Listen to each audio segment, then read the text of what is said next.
मकर संक्रांतीच्या आदल्या दिवशी आपण भोगी हा सण साजरा करतो आणि या भोगी सणाचं रहस्यमय अशी माहिती आज आपण जाणून घेणार आहोत. मराठी कथाकथन चॅनलमध्ये आपलं मनापासून सहर्ष स्वागत आहे.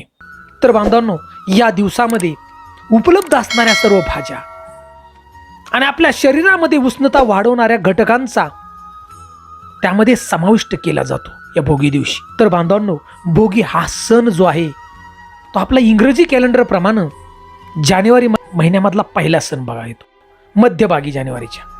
न काही भोगी तो सदा रोगी, हे आपण लहानपणापासून आपल्या आजी आजोबा यांच्या मुखातून पडणारे शब्द आपण ऐकले असतील. भोगी शब्दाचा जो अर्थ आहे शब्दाशी म्हणजे आनंद घेणारा, उपभोगणारा, त्याचा अर्थ खाणे आणि उपभोगणे सुद्धा होतो. हेमंत ऋतूमध्ये येणारा हा सण आणि या दिवसामध्ये धनधान्य बहरलेलं असतं आणि आहारात सुद्धा त्याचा चविष्टपणे वापर केला जातो बघा. म्हणून तर आपण बांधवांनो भोगी हा सण साजरा करतो. तर बांधवांनो, भोगी या शब्दाला दुसरा सुद्धा अर्थ आहे बघा, की जेव्हा आपण देवाला नैवेद्य दाखवतो म्हणजे अर्पण करतो त्याला सुद्धा आपण भोग म्हणतो. तर भोगीच्या दिवशी विशिष्ट पदार्थ तयार करून देवाला नैवेद्य दाखवला जातो. त्या दिवशी सवासिनीला सुद्धा आपल्या घरी बघा बोलवलं जातं जेवायला. आणि जर सवासिनी आपल्याला जेवायला नाही जमलं आणायला समजा, तर बांधवांनो घरी चांगले पदार्थ करून त्याचा शिदा करून त्या सवासिनीच्या घरी दिला जातो बघा. याला सुद्धा भोगी म्हणतात.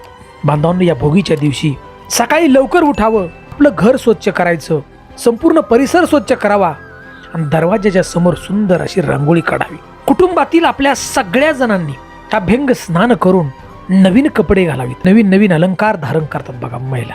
आणि विशेष म्हणजे बांधवांनो, सासरी गेलेल्या आपल्या मुली भोगीच्या दिवशी आनंद साजरा करण्यासाठी, आनंदात सहभागी होण्यासाठी माहेर येतात हो. आणि संपूर्ण कुटुंब एकत्र येऊन भोगीचा हा आनंद उत्सव साजरा करतात.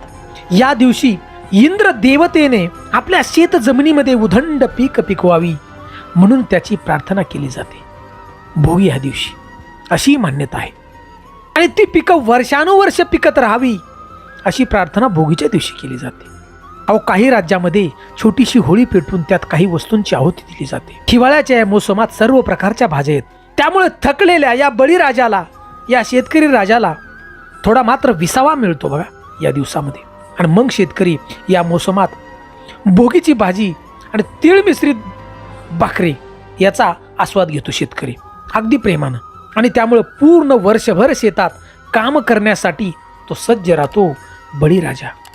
तर बांधवांना हा सण संपूर्ण भारतभर साजरा केला जातो. या सणापासून महाराष्ट्रात सर्व सणांना सुरुवात होते आणि या सणाला भारतभर अशी वेगवेगळी नावं आहेत बघा. जसं की तामिळनाडूमध्ये पोंगल म्हणून हा सण साजरा केला जातो, पंजाबमध्ये लोहरी, राजस्थानमध्ये उत्तरावण, अशी वेगवेगळी नावं आहेत.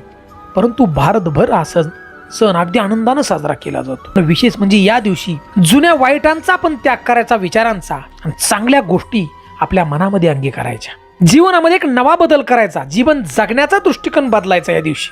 आणि बांधवांना आपलं जीवन हे आरोग्यपूर्ण जीवनाची सुरुवात करायची बघा या वर्षात. त्यामुळेच बांधवांना आपण सर्व प्रकारच्या भाज्या घरी आणतो का नाही. हरभरा, पावटा, गाजर, वांगी, शेंगदाणा, वाटाणा अशी घालून भाजी तयार करतो आपण. त्याला शेंग सोलाणा सुद्धा म्हणतो, खिचडी सुद्धा म्हणतो. तीळ लावून बाजरीच्या भाकरी करायच्या आणि जीवनाचा आनंद घ्यायचा. बांधवांनो, तुमचं जीवन जसं आनंदात गेलं तसं पुढच्या पिढीचं सुद्धा तुम्ही आनंदात जाईल, असं जीवन जगा. आणि नंतर बांधवांनो, संक्रांत सुद्धा अगदी आनंदात साजरी करा, तिळगुळ द्या. याच्यावर सुद्धा मी व्हिडिओ बनवलाय.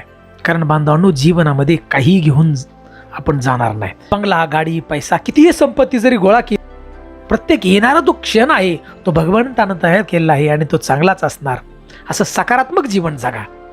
ही माहिती जर आवडली असेल तर एक लाईक चॅनलला नक्की करा आणि आम्हाला कमेंट म्हणून जय जय रामकृष्ण हरी अशी एक कमेंट नक्की द्या.